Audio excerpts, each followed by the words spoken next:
So my description of Aaron Swartz is a person that I met in 2010 who was interested in an odd kind of humanistic literary magazine and who had worked toward that end in 2011 and 2012, collided with a kind of schizophrenic major institution, almost like a hedge fund or something attached to a university. Yeah.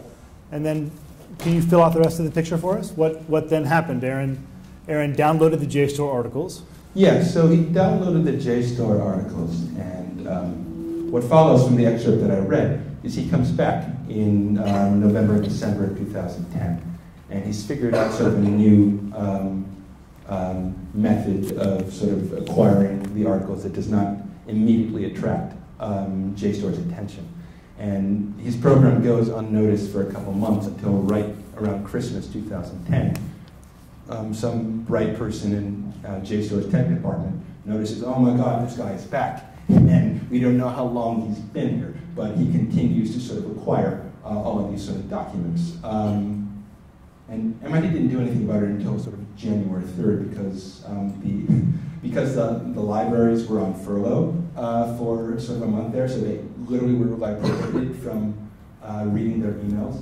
And when they read them and they saw how sort of frantic JSTOR was about this incursion, they got the police involved. And what happened was the MIT police officer who was sort of running the case was part of this joint computer crime task force that involved members of the Boston police, Cambridge police, and the Secret Service.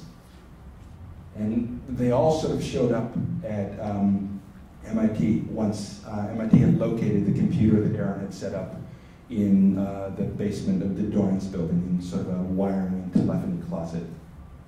And these sort of four law enforcement officials see this thing, and they're like, we gotta catch this guy. So they set up cameras, and they wait for whoever was running the computer to come back and retrieve it. And it was Aaron.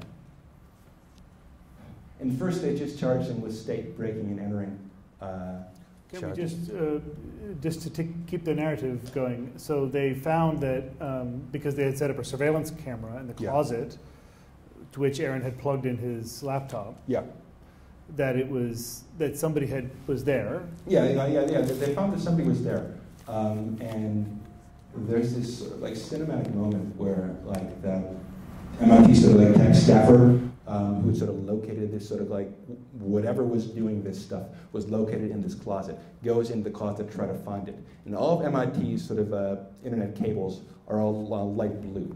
And he's looking at this sort of all the cables coming out of this this switch thing. And he sees one that's not sort of light blue.